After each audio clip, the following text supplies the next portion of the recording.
સ્વાધ્યાય 8 દાખલા number 12 curly બ્રેકેટમાં તમને કીધું છે x y જ્યાં y ગ્રેટર ઇક્વલ x² અને y mod x દ્વારા રચાતા પ્રદેશનું ક્ષેત્રફળ શોધો. તો બાળકો અહીંયા ઇક્વલ છે, જો ગ્રેટર ઓર ઇક્વલ તો અહીંયા ઇક્વલ પણ લખી શકો. એટલે આપણે એમ કહી શકીએ કે અહીં y x² y લખી શકો. x² y અને y mod x. તો અહીંયા આપણે શું કહી શકીએ, જો આકૃતિ દોરીએ, આગળ આવી ગયેલો દાખલો છે. આ એક પોઝિશન છે, અલગ લીધેલી છે.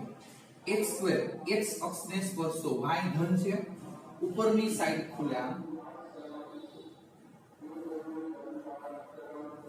x અક્ષને સ્પર્શતો x² એટલે y છે ઉપરની સાઈડ ખુલે છે, પ્લસ છે એટલા માટે આ x અને આ y. હવે બાળકો અહીંયા y mod x એટલે અહીંયા આપણે કહી શકીએ કે પ્લસ ઓર માઈનસ x માનાંક દૂર થાય છે. તો આની આકૃતિ મેં તમને દોરાવી હતી. એક આ બાજુ આવશે, એક પ્લસ આવશે, અને એક આ બાજુ આવશે, એ માઈનસ આવશે. બરોબર. રચાતું ક્ષેત્રફળ બંને દ્વારા આપણે જોઈએ આ 0 0. હવે બાળકો આપણે અહીંયા જોઈએ કે આ છેદ બિંદુની આપણે જરૂર પડશે લિમિટ માટે. તો આપણે જોઈએ કે અહીંયા કહી શકીએ કે y ની કિંમત અહીં મૂકી દો, પ્લસ ઓર માઈનસ આવશે. પણ આપણે જોઈએ કે y mod x છે, બરોબર. તો y mod x છે, તો આપણે પ્લસ ઓર માઈનસ મૂકીએ તો x² અહીંયા કિંમત મૂકશું, બરોબર છે. તો અહીંયા આપણે કહી શકીએ કે પ્લસ ઓર માઈનસ x. તો અહીંયા ખાલી પહેલા તો પ્લસ જ મૂકીએ આપણે, તો x આ બાજુ, therefore x x બ્રેકેટમાં x - 1 0, therefore x 0 અને x 1. તો અહીંયા આપણે જે આ રીતની કિંમત આપણને એક મળશે, જ્યાં x 0 ત્યારે આપણે x ની કિંમત 0 ત્યારે y 0 મળે. એક બિંદુ x 1 ત્યારે અહીં x ની કિંમત 1 તો y 1 મળશે. રેડી. હવે અહીંયા આપણે જોઈએ કે આ એક બિંદુ આપણે આ 0 0 છે, આવી ગયું આ 1 1. તો અહીંયા આપણે જોઈએ કે આ બીજા બિંદુની કઈ જરૂર પડશે નહીં, કારણ કે આનું ક્ષેત્રફળ સુધી ડબલ કરી નાખી, બરોબર છે. એટલે આપણે જોઈએ કે ભાગ્ય ક્ષેત્રફળ મળી શકશે. તો આપણે અહીંયા શું કરશું, તો ભાગ્ય ક્ષેત્રફળ a ઇન્ટિગ્રેશન. હવે અહીં x અક્ષ સુધી લંબાવી દે, તો અહીંયા +1. તો લિમિટ 0 to 1 લે, 0 to 1. હવે જો આ રેખા લો, રેખા, તો મને આ ત્રિકોણનું ક્ષેત્રફળ મળે. વક્ર લો તો નીચેનું ક્ષેત્રફળ મળશે. તો રેખામાંથી નીચેનું ક્ષેત્રફળ બાદ કરી નાખી તો આપણે જોઈએ કે ભાગ્ય ક્ષેત્રફળ મળી શકે. હવે એને હું 2 વડે ગુણી નાખું તો સામેનું મળી જાય, એટલે આગળ 2 કરી નાખી, બરોબર. 0 to 1 તો y1 - y2 આ dx, આ 2 ઇન્ટિગ્રેશન 0 to 1 y1 એટલે આપણે રેખા કઈ, રેખા y x છે, આ x માઈનસ y2 એટલે વક્ર આવશે માઈનસમાં, તો એનો x² છે. તો આપણે કહી શકીએ કે dx, therefore 2 આપણે જોઈએ કે ઇન્ટિગ્રેશન કરી નાખીએ તો x² / 2 x³ / 3 0 to 1 આ 2 1 મૂકશો એટલે 1/2 - 1/3 અને 0 મૂકશો એટલે 0 થશે, મૂકવાની કઈ જરૂર નથી, સદાય 0. હવે આ 2 6 લસા, આ 3 - 2, બરોબર. 2 3 6. તો ઉપર આપણે એમ કહી શકીએ 3 - 2 એટલે 1 1/3.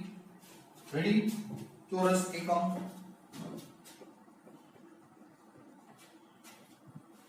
આન્સર જોઈ લઈએ. દાખલા નંબર છે 12. રેડી. એના પછી છે 12મો દાખલો, 12મું પૂરું થઈ જાય છે.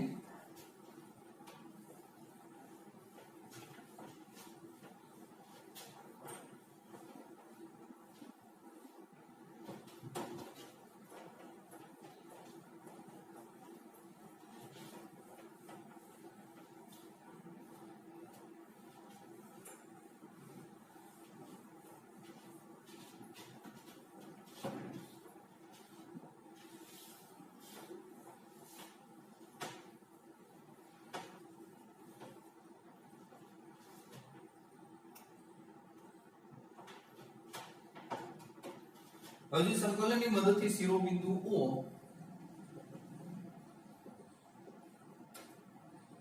A 20 B 45 C 63 થી રચાતા ત્રિકોણનું ક્ષેત્રફળ શોધો. તો આ દાખલો આગળ આવી ગયો છે. આ ત્રણેય બિંદુથી રચાતા ત્રિકોણનું ક્ષેત્રફળ આપણે જોઈએ. તો આપણે જોઈએ કે પેલા આકૃતિ દોરીએ એટલે ખબર પડે આપણને.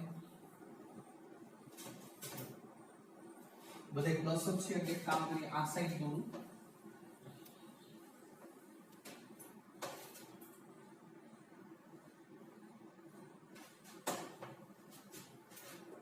x મેક્સિમમ 6 છે, આ 2 4 અને 6. y મેક્સિમમ છે 5 1 2 3 4 આ 5. હવે 2 to 0 2 to 0 4 to 5 6 to 3 ત્રિકોણ. હવે બટકો અહીંયા 2 0 આ A આ B 4 5 C 6 3. હવે છોકરો આની તમારે છે કે રેખા જોશે. આમાં જો કે આપણે બિંદુ દોરી આ રીતે x અક્ષ ઉપર લંબ દોરીએ એટલે આ રીતે આવશે. અહીંયા આ y નો આવશે. હવે તો અહીંયા તમારે રેખાની જરૂર પડશે સંકલન માટે, બરોબર છે. હવે આપણે જોઈએ કે AB રેખા માટે બે બિંદુ જાણીતું છે. તો રેખાનું સમીકરણ y1 y2 m. m ની જગ્યાએ ઢાળનું સૂત્ર મૂકી દેવાનું. અગાઉ આવી ગયેલું x2 x1 y y1 m. m ની જગ્યાએ y2 y1 upon x2 x1 ઢાળનું સૂત્ર અને x x1. હવે બળકો therefore y y1. હવે આને આપણે આ x1 y1 આ x2 y2 રેડી. તો આપણે અહીંયા છે y1 y2 sorry y y1 0 અને y2 y1 5 0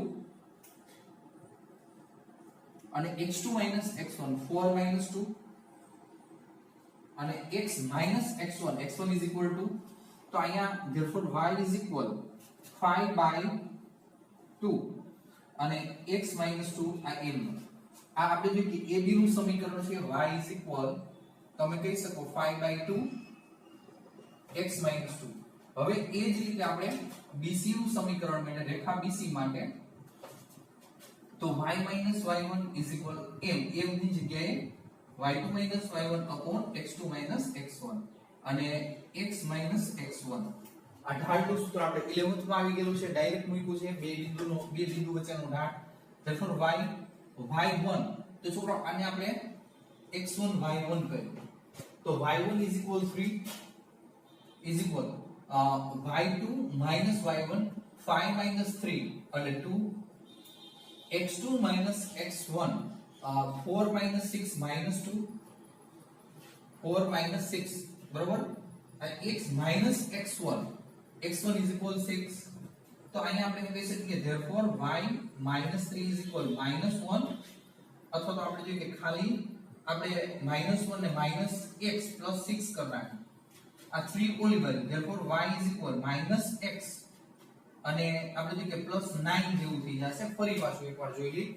આપણે જોઈએ કે y-y1 3 છે અને આપણે જોઈએ કે y2 y1 5 3 2 અને x2 x1 4 6 -2 થશે. આપણે જોઈએ કે x x1 તો આપણે જોઈએ કે -6 છે. હવે આપણે જોઈએ કે આ y -3 એનો માઈનસ વડે ગુણી નાખીએ આપણે -6 + 6 y સામેની બાજુ જવા દો તો આપણે માઈનસ છે પ્લસ થઈ જશે એટલે +9 થઈ જશે. હવે બીજું સમીકરણ છે AC રેખા માટે તો y y1 m. m ની જગ્યાએ ઢાળનું સૂત્ર y2 y1 upon x2 x1 અને x x1. હવે અહીંયા બાળકો આપણે ગમે એકને આપણે એમ કહી શકીએ અહીંયા x2 y2 કહીએ. જુઓ therefore y y1 y1 is equal 3.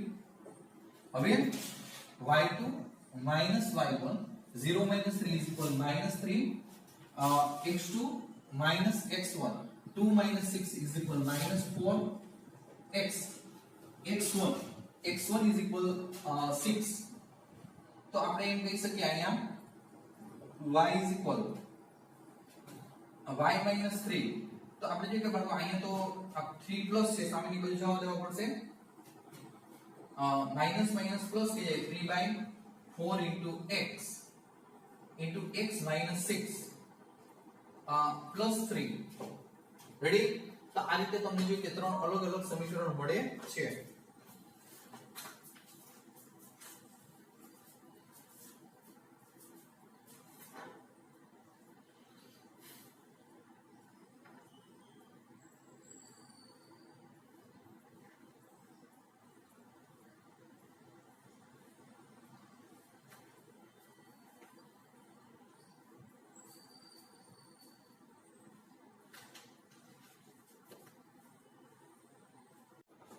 છોકરો સરળતા માટે અહીંયા આપણે જોઈએ કે આની x1 y1 કહી દઈએ અને આની છે ને x2 y2 કહી દઈએ. બરોબર? તો જો સરળ પડી જશે. શા માટે? y y1 therefore y1 is equal 0 થઈ જાય છે એટલા માટે. આ 0 પછી અહીંયા y2 y1 જો 3 minus 0 એટલે 3 પછી x2 x1 6 minus 2 4 અને અહીંયા x x1 x1 is equal 2 છે. તો આપણે જે કહીએ ડાયરેક્ટ તમને આન્સર મળી જાય કે y is equal 3/4 x minus 2. હવે બાળકો તમારે સાચું વિચારવાનું હવે આવશે. હવે જો કે અહીંયા તમારે કેવું પોઝિશન છે આ ત્રિકોણ છે એનું ક્ષેત્રફળ તમારે જોઈશું. તો જો અહીંયા પોઝિશન કેવી કે આ જે ત્રિકોણ છે આ પ્રકારનું એક અક્ષ ઉપર એનું ક્ષેત્રફળ પ્લસ આનું ક્ષેત્રફળ એમાંથી આનું ક્ષેત્રફળ હું બાદ કરી નાખું માઈનસ એટલે ઉપરનાનું ક્ષેત્રફળ મળે. એટલે ખાસ ધ્યાન રાખવાનું છે માંગેલ ક્ષેત્રફળ A is equal તો ડાયરેક્ટ ઇન્ટિગ્રેશન આપણે જોઈએ કે 2 to 4 લઉં છું 2 to 4 ત્યારે આપણે સમીકરણ લેશું y is equal 5/2 x minus 2 આ 5/2 x minus 2 into dx plus integration 4 to 6 ત્યારે આપણે જોઈએ કે સમીકરણ BC વાળું લેશું. BC is equal minus x એટલે 9 minus x કરી નાખી into dx પછી માઈનસ ઇન્ટિગ્રેશન. બરાબર? જો આ રેખા લો ને મારે આ બાદ કરવાનું છે 2 to 6 ત્યારે રેખા મારે આ લેવાની થાય છે આ એટલે કઈ તો કે AC. તો AC is equal આપણી પાસે છે 3/4 આ 3/4 છે આગળ લખી નાખી ઇન્ટિગ્રેશન 2 to 6 અને AC વાળી રેખા છે x minus 2 into dx. હવે જોઈ શકો તમે આમાં સરળતાથી ઇન્ટિગ્રેશન થઈ જશે. તો આપણે કહી શકીએ અહીંયા આપણે જોઈએ કે ઇન્ટિગ્રેશન કરવાનું રહેશે. હવે બાળકો આપણે આ પાર્ટ છે અહીંયા સુધી વ્યવસ્થિત તમે સમજી લેજો. આવતા લેક્ચરમાં આપણે જોઈએ કે ફરી પાછું આનો આગળ વધશું. બરોબર છે? એક સાથે કરવા જશું તો આપણે જોઈએ કે તમને સમજવામાં તકલીફ આવશે. એટલા માટે આવતા લેક્ચરમાં આપણે લેશું